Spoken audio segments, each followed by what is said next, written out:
EPS OPS panchayat வந்து இன்னமும் போய்கிட்டே இருக்கு. இபிஎஸ் ஓபிஎஸ் இருக்க வரைக்கும் இருக்குமா அந்த பஞ்சாயத்து? எத்தனை காலத்துக்கு இருக்காங்க, உயிரோட இருக்காங்களோ அவ்வளோ பஞ்சாயத்து. பிரிஞ்சு போன தலைவர்கள் எல்லாரையும் ஒன்று சேர்க்கணும். ஆனால் எடப்பாடி அவர்கள் வந்து இதுக்கு ஒத்துக்கவே ரெடியா இல்லை. டைவர்ஸ் ஆன 10 வருஷத்துல யார் யாருக்கெல்லாம் டைவர்ஸ் ஆகிருக்கோ அவங்கள பூரா ஒன்று சேர்க்க போகிறோம் அப்படின்னு எவனா ஒருத்தர் சொன்னா எப்படி? இருக்கிறதுலே பெரிய துரோகி இபிஎஸ் அவர்கள் தான் அப்படின்னு சொல்லிட்டு அண்ணாமலை சொல்லியிருக்கிறாரு. மோடிக்கு வந்து துரோகம் பண்ணிட்டாரு அப்படின்னு. நான் முல்ல மாதிரி இல்லை நான் தான் முடிச்சு வைக்கிறேன், இல்லை நான் கேடு கேட்டவன், இல்லை நான் கேவலமான இல்லை. இதுதான் வந்து அண்ணாமலை இபிஎஸ். ஆம்ஸ்ட்ராங்க கொண்டவங்களை வந்து செல்வ பிறந்த கைக்கு நல்லா தெரியும். ஆருத்ராவை மிரட்டி பணம் பறிக்கிறதுல நடக்கிற இந்த சண்டையில் அண்ணாமலையெல்லாம் டீசெண்டாக ஒரு அமௌண்ட்டை போட்டு கடைசியாக நடந்த சண்டையில் தான் ஆம்ஸ்ட்ராங்க்கும் இந்த சுரேஷுக்குமான சண்டை. அதில் சுரேஷையும் போட்டு தள்ளிட்டாங்க, ஆம்ஸ்ட்ராங்கை போட்டு தள்ளிட்டாங்க. ஆருத்ராவோட ஜாலியாக இருக்காங்க. இப்போ காவல் ஆணையர் வந்து மாற்றப்பட்டிருக்கிறார். பிரச்சனைக்குரிய 2 பேர் மோதுறாங்க அப்படின்னா காவல்துறை விலை பாதுகாப்புலாம் இல்லை. வணக்கம் மாபதி சார். வணக்கம். எப்படி இருக்கீங்க?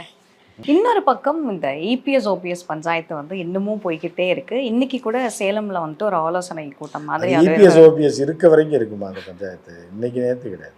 2 பேரும் எத்தனை காலத்துக்கு இருக்காங்க, உயிரோட இருக்காங்களோ அவ்வளோ தூரத்துக்கு பஞ்சாயத்து. ஏதாவது பிரிஞ்சு போன தலைவர்கள் எல்லாரையும் ஒன்று சேர்க்கணும் அப்படிங்கிற மாதிரியான ஒரு கூட்டம், ஆலோசனை கூட்டம் போயிட்டு இருக்கு. ஆனால் எடப்பாடி அவர்கள் வந்து இதுக்கு ஒத்துக்கவே ரெடியா இல்லை அப்படிங்கிற ஒரு ஸ்டாண்ட்ல இருக்காரு. இன்னொரு பக்கம் தென்காசியில வந்துட்டு அதிமுக ஆதரவாளர்களை சசிகலா சந்திக்கிறதா ஒரு விஷயம் சொல்லப்படுது.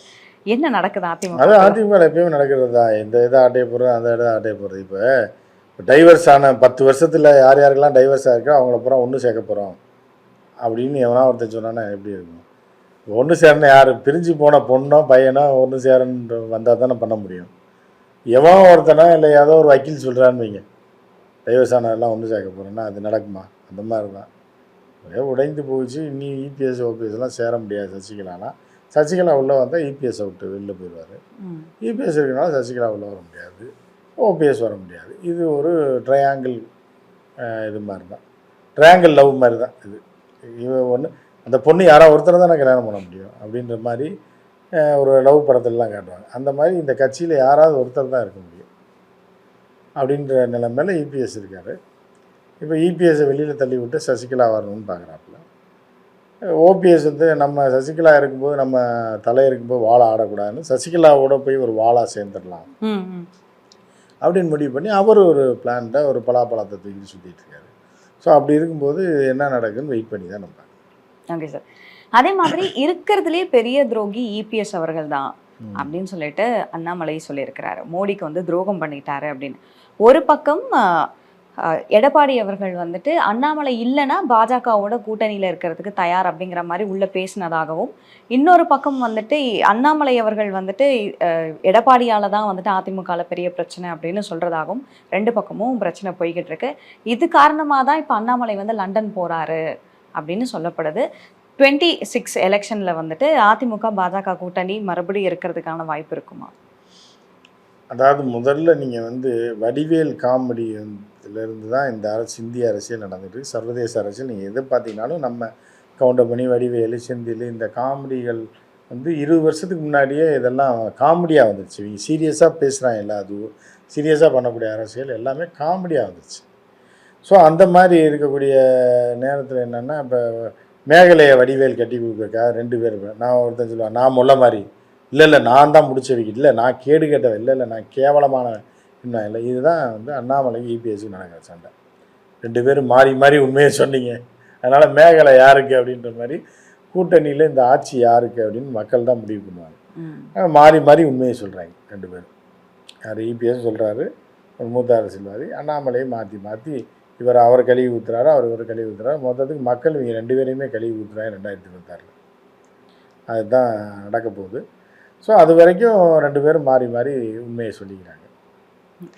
ஆம்ஸ்ட்ராங்க கொண்டவங்களை வந்து செல்வ பிறந்த கைக்கு நல்லா தெரியும், இதுக்கு முன்னாடி அவரும் ரவுடியாக தான் இருந்தார் அப்படின்னு சொல்லிட்டு அண்ணாமலை ஒரு விஷயம் சொல்கிறார். திடீர்னு இவர் இப்படி சொல்கிறதுக்கு காரணம் என்ன? அது மட்டும் இல்லாமல் இப்போ அரெஸ்ட் பண்ணிட்டாங்க போலீஸ். யார் கொலை பண்ணாங்க அப்படின்னா அவங்க எல்லாருமே வந்து அவங்களே சரண்டர் ஆகிட்டாங்க, அரெஸ்ட் பண்ணிட்டோம் அப்படின்னு சொல்கிறாங்க. ஆனால் உண்மையிலேயே அவங்க குற்றவாளிகள் இல்லை அப்படிங்கிற மாதிரி அண்ணாமலை வந்து பேசிகிட்டு இருக்கிறாரு. உண்மையிலேயே ஆம்ஸ்ட்ராங்கோட கொலையில் என்ன எப்படி அண்ணாமலைக்கு தெரியும் குற்றவாளி இல்லைன்றது? இப்போ இது எல்லாமே ஒரு வட்டாரா கும்பல் தான், புரியுதா உங்களுக்கு? கொண்டவன் சரி, கொல்லப்பட்ட நபரும் சரி, அண்ணாமலையும் சரி, ஆருத்ராவும் சரி, ஆற்காடு சுரேஷ் எல்லாமே ஏழே வரும் பாருங்க. ஆற்காடு சுரேஷ், அண்ணாமலை, ஆருத்ரா அப்படின்ற மாதிரி இந்த எல்லாருமே உள்குத்து உள்ளாங்க தான், புரியுதா உங்களுக்கு?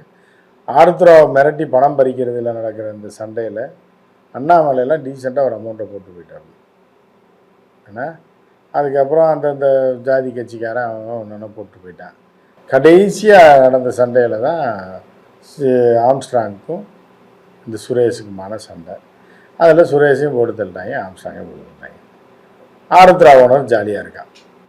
ஏன்டியாடா காசு பிடிக்கிறீங்க அப்படின்னு சொல்லிட்டு நீங்கள் எவனா மோதிக்க என்னமோ ஆகிக்க. அவன் சேஃப்டியாக உட்காந்துட்டு டீசெண்டாக மேல் வரைக்கும் டெல்லி வரைக்கும் காசு கொடுக்குது, ஒரு பதவியிலே உட்காந்துட்டு என்னை தொடவே முடியாதுன்னு அவன் தப்பு சொல்லிட்டான். தமிழ்நாடு அரசும் அவன் மேலே கேஸ் போட முடியல. அப்போ யார் அறிவாளி, யார் பெரிய ஆள்? கோடி கோடியாக மக்கள் காசை கொள்ளையடிச்சு 4000 கோடி அடிச்சுமே நிம்மதியாக இருக்கான். இதை சண்டை போட்டு ஆளுக்கு கொஞ்சமாக பறிச்சுக்கணுன்னு இருக்கோம். ஒவ்வொருத்தராக பாதி பேர் செத்து போயிட்டாங்க, பாதி பேர் ஜெயிலுக்கு போயிட்டாங்க, மீதி பேர் நாய் சண்டை போட்டுக்கிட்டு இருக்காங்க. இவருக்கு தான் தெரியும், இந்த அவருக்கு தான் தெரியும். இதுதான் அதில் நடந்துகிட்டு இருக்கு. Okay sir. இப்போ காவல் ஆணையர் வந்து மாற்றப்பட்டிருக்கிறார் சார். என்ன சொல்றாங்க அப்படின்னா, ஆம்ஸ்ட்ராங்கோட இந்த கொலைக்கு அப்புறமா தான் வந்துட்டு மாற்றம் வந்து ஏற்பட்டிருக்கு அப்படின்னு சொல்றாங்க. உண்மையிலே இந்த கொலைக்காக தான் இந்த மாற்றமா, இல்லை வேற ஏதாவது காரணம் இருக்கா? கொலைக்கான மாற்றம் தான். வேற கொலை நடந்து 2 நாளில் கமிஷனர் தூக்குறாங்கன்னா கொலைக்கான மாற்றம் தான். ஓகே. காவல்துறை என்ன பண்ணுன்னா, ஏன்னா காவல்துறையோட செயல்பாடுகள் வந்து நிச்சயமாக அது எல்லாருக்கும் புரியாது.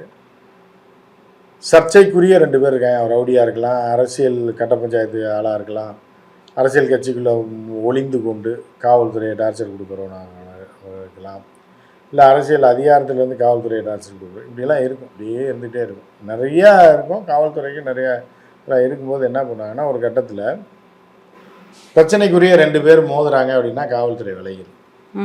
பாதுகாப்பெல்லாம் கொடுக்காது.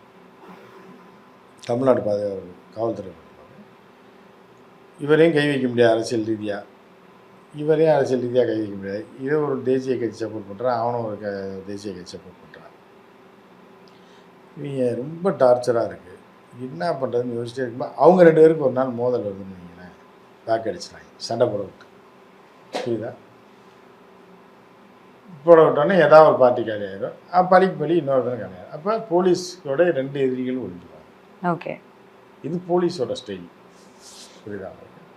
அந்த மாதிரி கூட இது நடந்திருக்கலாம் அப்படின்னு ஒரு சாரார் சொல்கிறாங்க. நம்ம சொல்ல. ஓகே. சாரார் வந்து ஏன்னா என்ன சொல்கிறாங்க அப்படின்னா, இப்போல்லாம் நடக்கக்கூடிய விஷயங்களை பற்றி புகார்கள் வந்துட்டு முதல்வர்கிட்ட போச்சு அப்படின்னா உடனே நடவடிக்கை எடுக்கிறாங்க. அந்த மாதிரி ரத்தோர் அவர்கள் மேலே ஒரு புகார் கொடுக்கப்பட்டது, அதனால் இந்த மாதிரியான நடவடிக்கைன்னு சொல்லப்படுது. இல்லை, ரத்தோர் வந்து ஒரு லெத்தார்ஜிக்காகவும் நேரடியாக ஸ்பாட்டுக்கே போகாத ஒரு கமிஷனராகவும் தான் பார்க்கப்படுறாரு. பல முக்கிய சம்பவங்கள் நடந்தபோது இவரை ஸ்பாட்டுக்கே போகல, ஆனால் பிரச்சனையை சால்வ் பண்ணிடுவார் அப்படின்ற மாதிரியான ஒரு பேர். பட் ஆனால் வந்து இன்னொரு சாரார் காவல்துறையில் என்ன சொல்கிறாங்கன்னா, இது ஒயிட் காலர் ஜாப் கிடையாது, காவல்துறை அதிகாரிகள் ஸ்பாட்டில் இருக்கணும். நீங்கள் அங்கேருந்து சால்வ் பண்ணுறாரு, ஃபோனில் சால்வ் பண்ணுறாரு, வீட்டிலேருந்து சால்வ் பண்ணுறாருலாம் ஏற்றுக்க முடியாது. ஏன்னா இவர்கள் நேராக வந்தால் தான் ஒரு பயம் இருக்கும், நேராக ஃபோர்ஸை காட்டணும், ஃபோர்ஸை வந்து இது பண்ணணும். அதெல்லாம் ரத்தோர் எதுவுமே பண்ணல. ஒரு ஒயிட் காலர் ஜாப் மாதிரி வீட்டிலே ஏசியை போட்டு உட்காந்துட்டு ஆஃபீஸில் உட்காந்துட்டு அங்கேருந்தே ஃபோனில் இது பண்ணுறாருலாம் ஒரு காவல்துறை அதிகாரி ஒரு இவ்வளோ பெரிய சிட்டியில் உள்ள கமிஷனருடைய இது அது கிடையாது அப்படின்றது அவர் மேலே எழுந்த குற்றச்சாட்டுகள். அதை தொடர்ந்து தான் திரு அருண் அவர்கள் வந்திருக்காரு. அருண் ஒரு திறமையான நேர்மையான ஆஃபீஸர், லஞ்சம் வாங்க மாட்டார். மூத்த அதிகாரிகளாக இருந்தாலும் கரப்ஷன் ஏதாவது பண்ணியிருக்காங்க, இவங்களால் மக்களுக்கு பாதிப்புனா உடனடியாக நடவடிக்கை எடுத்திருக்காரு கடந்த காலத்துலன்றதை வச்சு பார்க்கும்போது ஒரு நல்ல அதிகாரியாக பார்க்கலாம். Okay sir. ஸோ இன்றைக்கி நேர்காணலில் கலந்துக்கிட்டு நிறைய விஷயங்களை பகிர்ந்துக்கிட்டீங்க. ரொம்ப நன்றிம்மா. Okay sir.